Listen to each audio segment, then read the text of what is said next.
ఓం శ్రీ గణేశాయ నమ. శ్రీ జ్ఞానసరస్వత్యై నమ. శ్రీ గురుభ్యో నమ. శ్రీ మహాగాయత్రీ మాత్రే నమ. శ్రీ మహాగాయత్రీ మాత యూట్యూబ్ ఛానల్కు అందరికీ సాదర స్వాగతం. ఆహ్వానించువారు కాశీవజ్ర సుబ్రహ్మణ్య శర్మ, నిడదవోలు. వైశాఖ పురాణము 28వ అధ్యాయము. అక్షయ తృతీయ విశిష్టత. నారద మహాముని అంబరీషునకు వైశాఖ మహిమను వివరించుతూ ఇట్లనెను. శృతదేవుడు శృతకీర్తి మహారాజుతో ఈ విధముగా పలికెను. మహారాజా, వైశాఖ శుద్ధ తృతీయను అక్షయ తృతీయమని అందురు. అది మిక్కిలి పవిత్రమైనది. ఆనాడు చేసిన దానము సర్వ పాపహరము, శ్రీహరిపదమును కలిగించును. ఈనాడు దేవతలకు, ఋషులకు, పితృదేవతలకు తర్పణాతులు ఇయ్యవలెను. ఈనాడు చేసిన దానికి విశేష ఫలము కలుగును. ఈనాడు శ్రీహరిని పూజించి శ్రీహరి కథను వినిన వారు ముక్తి నందుదురు. ఈనాడు చేసిన దానము అక్షయ ఫలమునిచ్చును.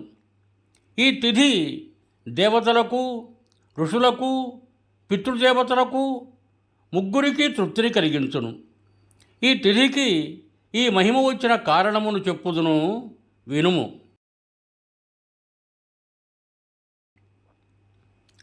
పూర్వము ఇంద్రునకు బలిచక్రవర్తితో పాతాళమున యుద్ధమయ్యను.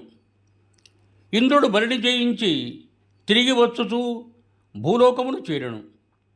మార్గమున ఉన్న ఉతజ్జ మహాముని ఆశ్రమంలోనికి వెళ్ళెను. త్రిలోక సుందరియు గర్భవతివు వారి భార్యను చూచి మోహించెను. ఆమెను బలవంతముగా అనుభవించెను.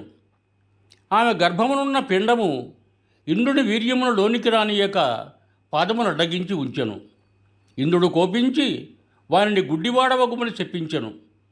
వారి శాపమును అనుసరించి మునిపత్తి గర్భము నుండి పుట్టిన బాలుడు దీర్ఘతపడను వాడు పుట్టుగుడ్డి అయి జన్మించెను. గర్భస్థ పిండముచే అవమానింపబడి శపించిన ఇంద్రుడు మునిపత్తిని బలవంతముగా అనుభవించి మునిసూచనతో శపించునని భయపడి త్వరగా పోవలనని పరిగెత్తెను. అతనిని చూచిన మునిశిష్యులు పరిహసించిరి. ఇంద్రుడును సిగ్గుపడి మేరుపర్వత గుహలో దాగుకొనెను. ఇంద్రుడిట్టు మేరు గుహలో దాగినట్టు తెలుసుకొని బలిమున్నగు రాక్షసులు అమరావతిని ఆక్రమించి దేవతలను తరిమివేసిరి. ఏమి చేయుటకును తోచని దిక్కులేని దేవతలు బృహస్పతిని చేరి ఇంద్రుని విషయమును అడిగిరి.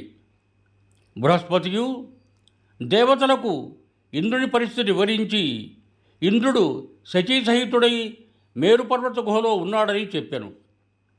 అప్పుడు వారందరూ మేరుపర్వత గుహను చేరి ఇంద్రుని బహువిధములుగా స్తుతించిరి. బృహస్పతి మొదలగు వారి స్తుతులను విని ఇంద్రుడు సిగ్గుపడుతూ బయటకు వచ్చి వారికి కనిపించెను. బలిమున్నగు వారు స్వర్గమును ఆక్రమించిరని దేవతలు చెప్పిరి. పరస్త్రీ సంగదోషమున నేను అశక్తుడై ఉన్నానని ఇంద్రుడు వారితో చెప్పెను. ఇంద్రుని మాటలను విని బృహస్పతి దేవతలు ఏమి చేయవలయునా అని ఆలోచనలో పడిరి. అప్పుడు బృహస్పతి దేవతలతో ఇట్లనెను. ప్రస్తుతము శ్రీహరికి మిక్కిలి ఇష్టముగా వైశాఖ మాసము గడుచుతున్నది. ఈ మాసమున అన్ని తిథులను పుణ్యప్రదములు, శక్తివంతములు. అందున శుక్లపక్షమునందరి తృతీయ తిథి చాలా శక్తివంతమైనది. ఆనాడు చేసిన స్థాన దానాదులు ఉత్తమ ఫలములనిచ్చును, సర్వ పాపములను పోగొట్టును. కావున ఆనాడు ఇంద్రుని వైశాఖ ధర్మములను ఆచరింపజేసినచో ఇంద్రుని పాపము పోయి పూర్వపు బలము, శక్తియుక్తులు మరింతములై వచ్చునని చెప్పెను. అందరూ కలిసి ఇంద్రునిచే అక్షయ తృతీయ నాడు ప్రాతకాల స్నానము, తర్పణాదులు, శ్రీహరి పూజ, కథాశ్రవణము మున్నగు వారిని చేయించిరి. ఇంద్రుడును అక్షయ తృతీయ ప్రభావమున శ్రీహరి కృపచే మిక్కిలి శక్తిమంతుడై దేవతలతో కలిసి బలిని రాక్షసులను తరిమివేసి అమరావతిని గెలుచుకొని ప్రవేశించెను.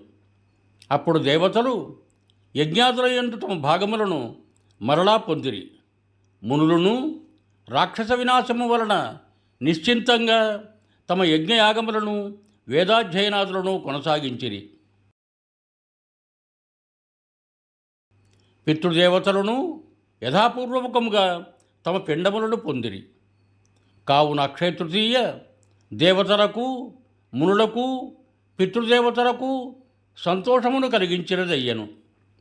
ఈ విధముగా అక్షయ తృతీయ సర్వజీవులకును భుక్తిని ముక్తిని ఇచ్చి సార్థకనామమును కలిగి ఉన్నది అని శృతదేవుడు శృతకీర్తికి అక్షయ తృతీయ మహిమను వివరించెను అని నారదుడు అంబరీషునకు వైశాఖమాస మహిమను వివరించుతూ పలికెను. శుభం భూయాత్. సర్వే జనా సుఖినో భవంతు. ధన్యవాదములు. మీకు నా ఈ వీడియో నచ్చినట్టయితే దయచేసి ఒక లైక్ కొట్టి మీ బంధుమిత్రులకు కూడా నా ఈ వీడియోను షేర్ చేయగలరు. అదేవిధంగా నా శ్రీ మహాగాయత్రీమాత యూట్యూబ్ ఛానల్ను సబ్స్క్రైబ్ చేయ ప్రార్థన. మరొక్క మారు ధన్యవాదములతో భవదీయుడు కాశీవజ్ర సుబ్రహ్మణ్య శర్మ, నిడదవోలు, తూర్పుగోదావరి జిల్లా.